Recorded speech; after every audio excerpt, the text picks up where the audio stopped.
As I prepare to relinquish the command of one of the most elite formations of the Indian Army, I am sanguine that the situation here in Kashmir, in the valley, is peaceful and stable, and that the Chinar Corps, over the last 16 months that I have been at the helm, has strived hard to valiantly guard our borders,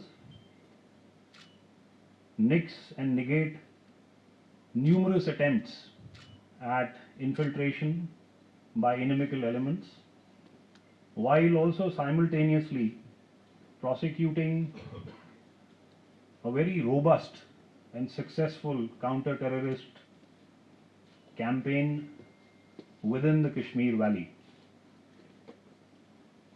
While doing this, we've also been very conscious and sensitive of our responsibility as part of nation building to maintain our connect with the Kashmiri people and the Awam.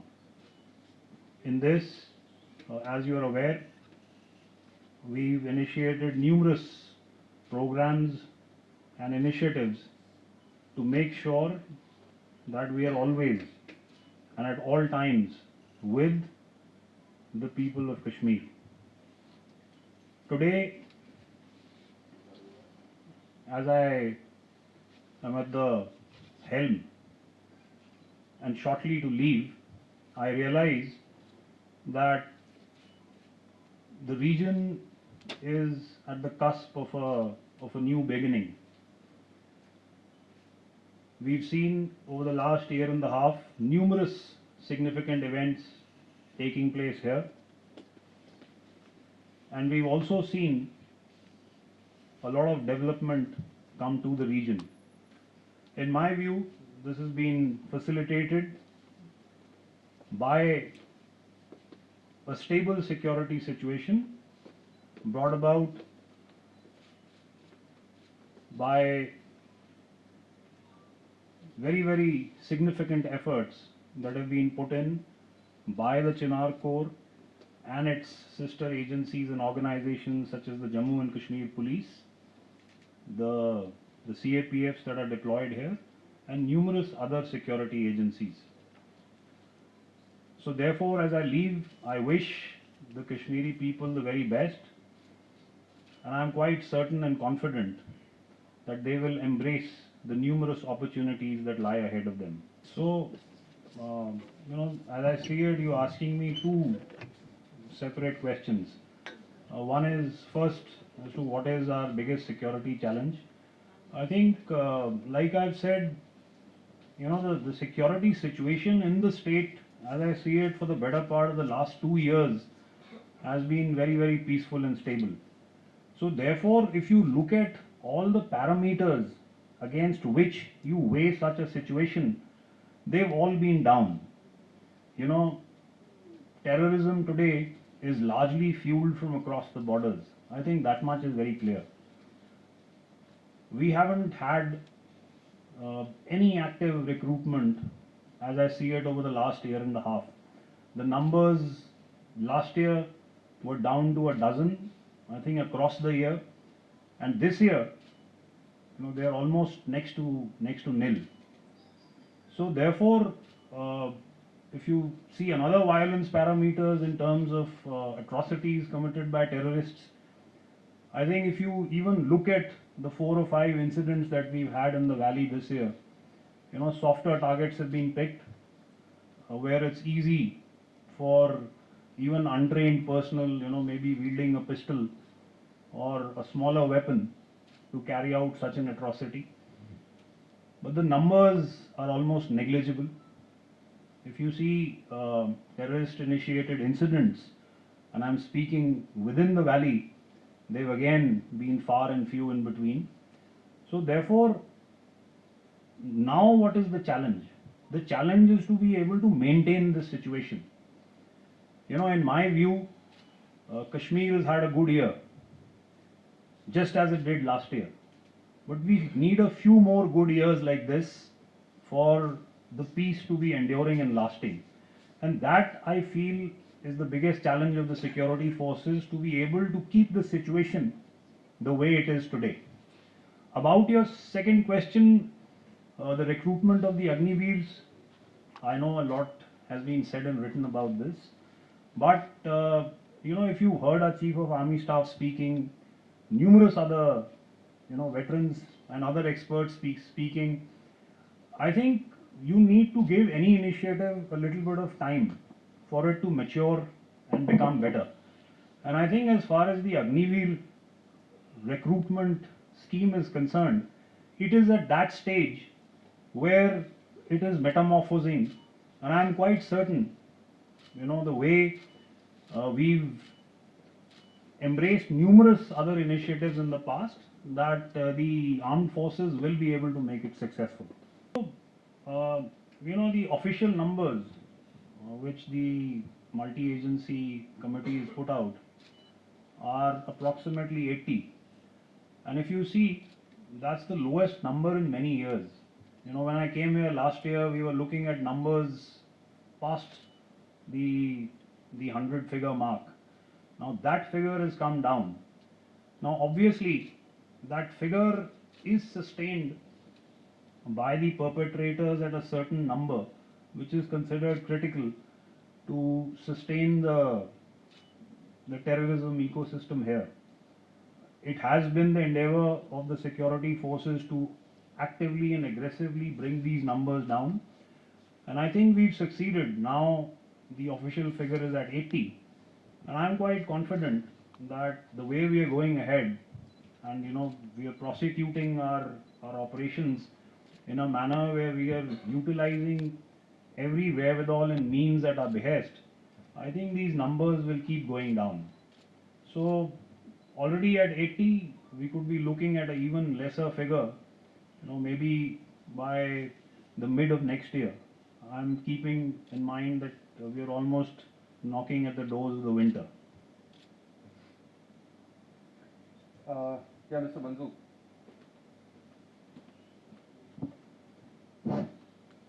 Sir Arshid Rasool. Sir, what is the impact of armies connected with the citizen in Kashmir? Please say that again. What is the impact of armies connected with the citizen in Kashmir? Look, I said right at the outset that we are very conscious of our responsibility as far as nation building is concerned. We premise our outreach to the Kashmiri people and the Awam on certain pillars. And let me spell these out. The first one is education, the second is the youth, third is women, the fourth is promoting culture. So if I was to quickly just run through each of these pillars, as far as education is concerned, you are aware that we've spearheaded many pioneering schemes. We've got 28 Army Goodwill schools that are spread across the valley, and I feel that through these, we can shape the personalities of young children and make them realize as to what is good for them, what are the opportunities that lie ahead of them, and how they can realize these. You've heard of the JKSSS, where we've sponsored as many as 900 students. We've invested about 37 crores over the last 3 years, and this will continue because most of these students are going to colleges and universities that have been carefully and deliberately identified and picked, and the students are in 4-year programs that they are attending. You heard of the Super 50, which trains and prepares students for stringent exams such as the NEET, IITs and the IIMs, and we are providing them the wherewithal and the necessary preparation that can prepare them for the very, very tough competition that is obviously there in these exams. Speaking about the youth, I know there are challenges such as ill influences, let me put it like that, drugs. I think that is a challenge that's staring us in the face, and these are areas that we are addressing. As an organization, we can do only as much, and sometimes I get the feeling that what we do is only like a little drop. But please remember that without that little drop, even the ocean would be a drop lesser. Women's empowerment, I know that young girls and women in Kashmir have aspirations like all other women in our country, and we are trying our best to make sure that some of these aspirations and opportunities are made aware to them so that they can realize them and they can give wings to their dreams. Sports and culture, you know that we are behind every sports initiative. We look for talent. We try and support them in the best way that we can. And you're aware that some of these children, youth from the region have gone and brought laurels to the country. And lastly, promoting culture. We are very conscious that this is a place where there is so much history and tradition and culture. So, whether it is showcasing to the people, you've heard of the recent inauguration by the Lieutenant Governor about the light and sound show at Bunyar. You the other day saw almost 10,000 girls getting together and setting a record in Baramulla. So these are small initiatives that we are taking, and that's primarily because we are aware of our responsibility towards nation building. And even as we move ahead, we shall remain committed to this and our connect with the people. Yeah, Asif, you had a question.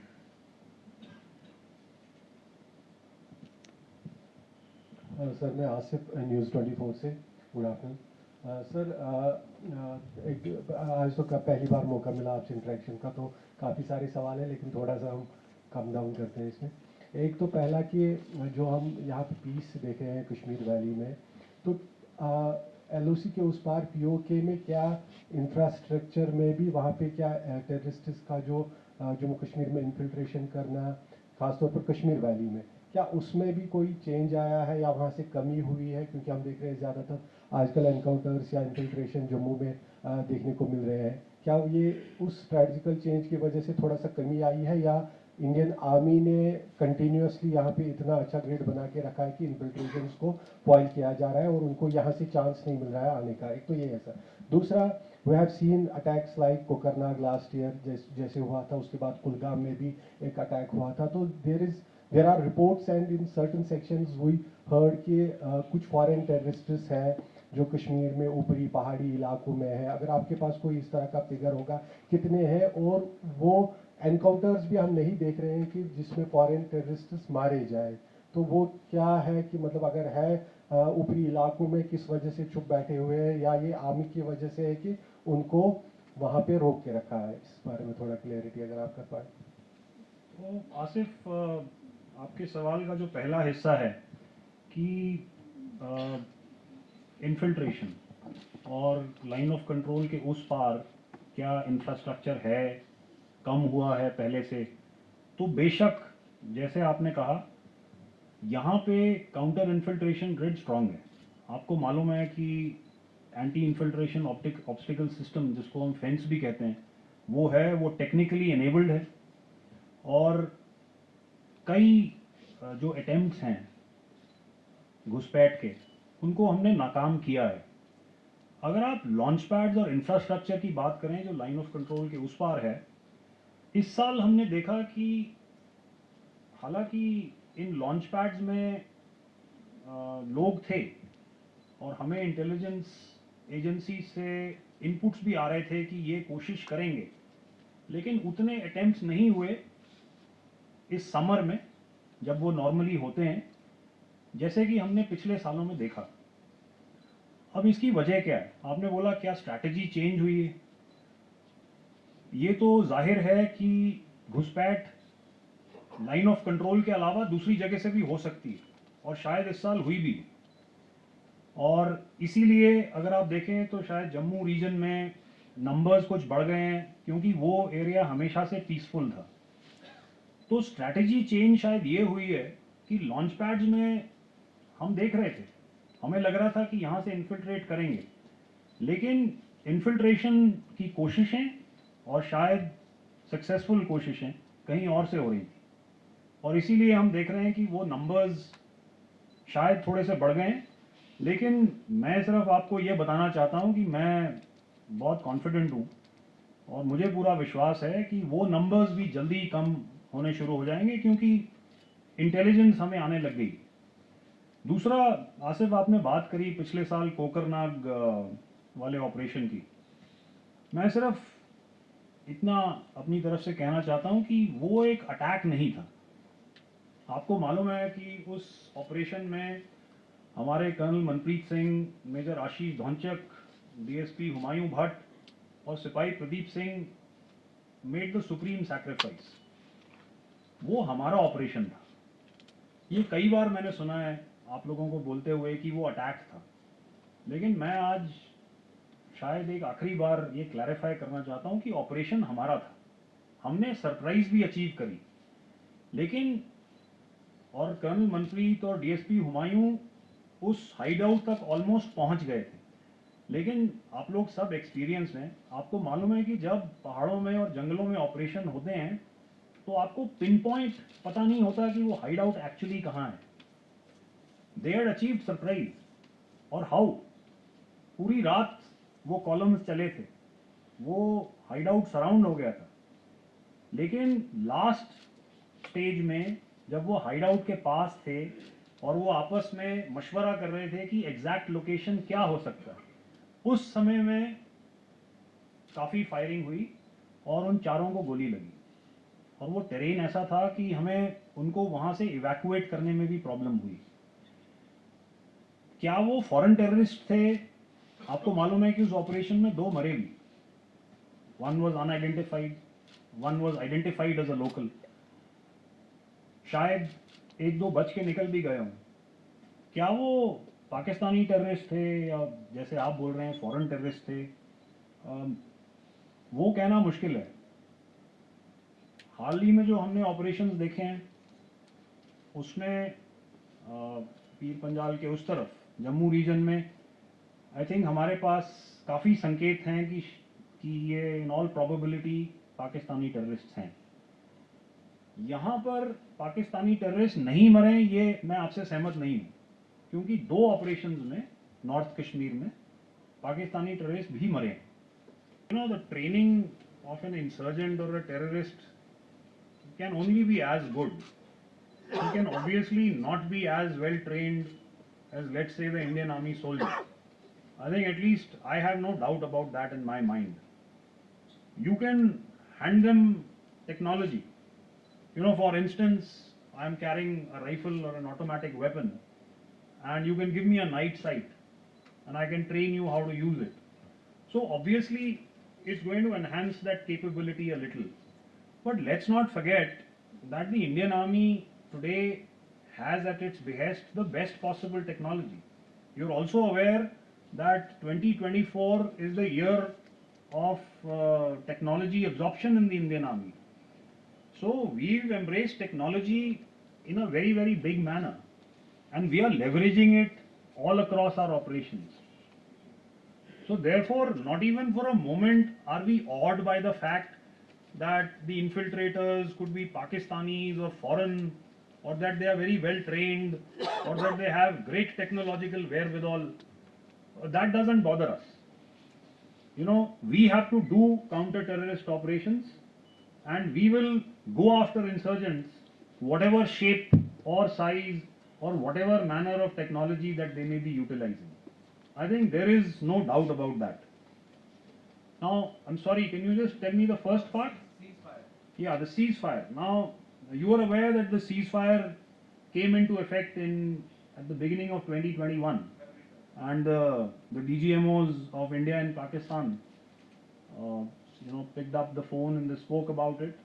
The situation at that time, as you're aware, was tenuous on the northern borders with China, and at that point in time, the two countries felt that that was the most apt thing to do, so that tensions could be kept under a threshold as far as the line of control and the western borders are concerned. Is it sustaining? Yes, very much it is sustaining, and there are certain tenets to that ceasefire understanding which both the sides follow. Every now and then, if any side has any exception to any activity that may have been prosecuted by the other side, those are brought to notice through various means. So there are hotlines on the line of control. The two DGMOs have hotlines and they have access to each other, and these are routinely brought to each other's notice. But the ceasefire understanding has sustained and still very much in force. Yeah, Ms. Kani. Hi sir, myself Zaira from Press Trust of India. Since we are talking about technology, I want to know from you that terrorists of late they have been using modern technology like ultrasets. So what are your comments on that? That is, ultra communication is, as you are aware, what the terrorists use. It has various layers of encryption, and while presently it is affording them the secrecy that they want, but I assure you that work is happening in that regard, and soon we will be able to crack that encryption, and I'm hoping that that will further dent the terrorist ecosystem and network. Mr. Farid.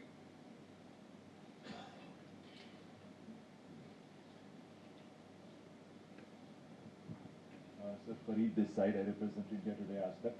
My question is vis-a-vis the use or weaponization of technology that was supposed to help societies, like we saw drones.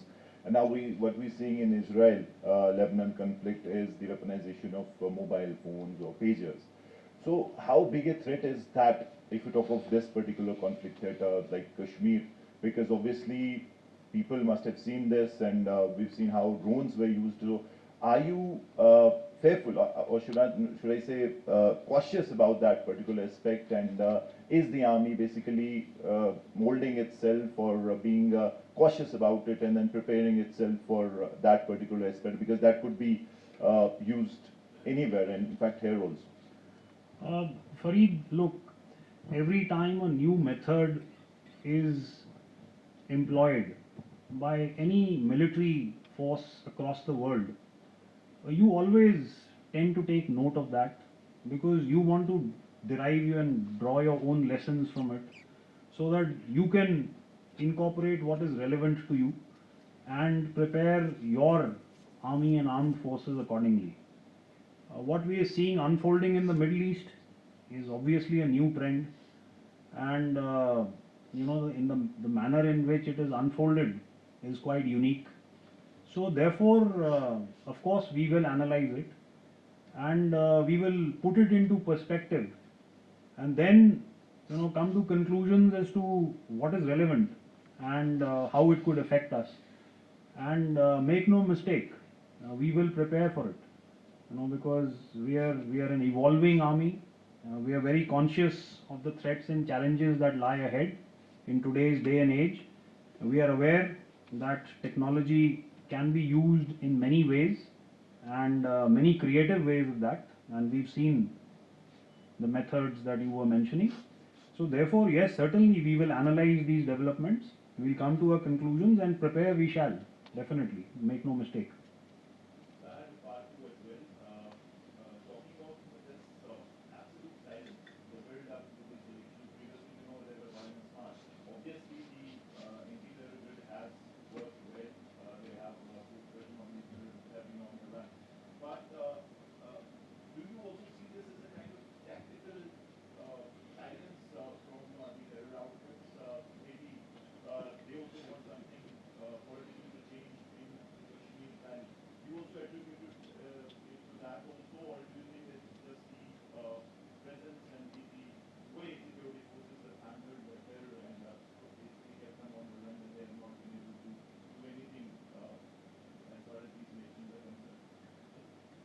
Farid, in a lighter vein, if I was just to have my little moment in the sun, then I would agree to what you said in the end, that we've done so well, that we've deterred and scared people off. But I am more pragmatic. Going into these elections, We had numerous deliberations and meetings at the highest level, at the functional level here in Srinagar, where we have the best role model of what should I say, inter-agency cooperation and synergy. So yes, we put an architecture in place.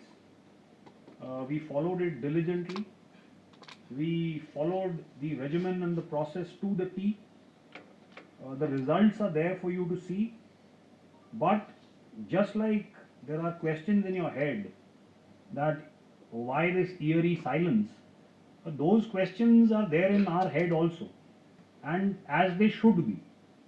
As a good professional soldier, I must always see the other side, and therefore we are in the process of analyzing as to what possibly could have happened.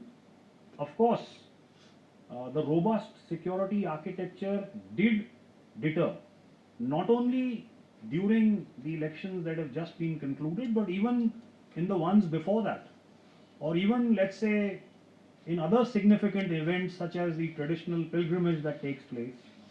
So our aim is always to put a system in place which will deter and deny.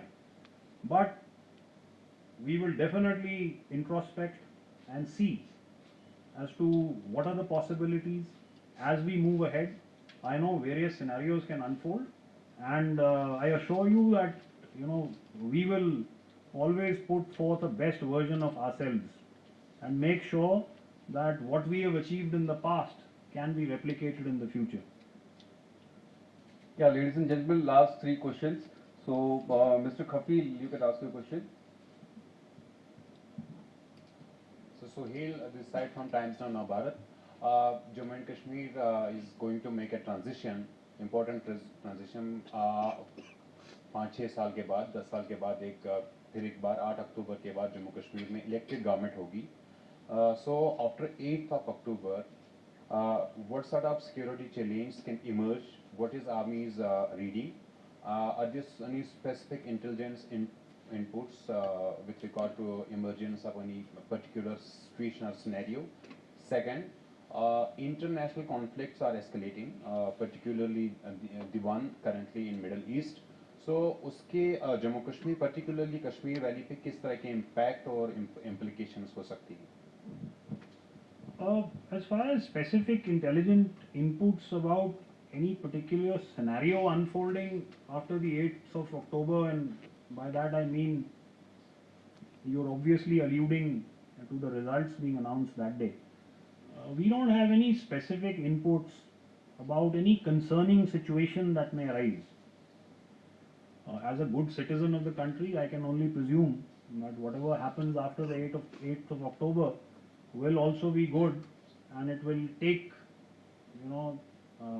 J&K in a positive direction. We've had a democratic process here after 10 years, and I'm sure it's for the good. I think the percentages that we've seen, the turnouts have been very encouraging. So, but if you were to connect what you said with what Fareed asked a little earlier, we always consider the situation as dynamic. And like I said earlier, from time to time we have to keep reviewing that if the situation is peaceful and stable, are all the parameters that govern that constant? No. I mean, they keep changing from time to time. And we will keep a close watch on those parameters. And should a situation give an indication of arising, I assure you we will be prepared for it. As far as the conflicts that are ongoing, across the world, what kind of an impact that they have, you've seen that, some of those events have had some, I would say, negligible impact. We have seen some protests even within the valley, but right now we've not had any indication that any of those could precipitate into a very concerning situation.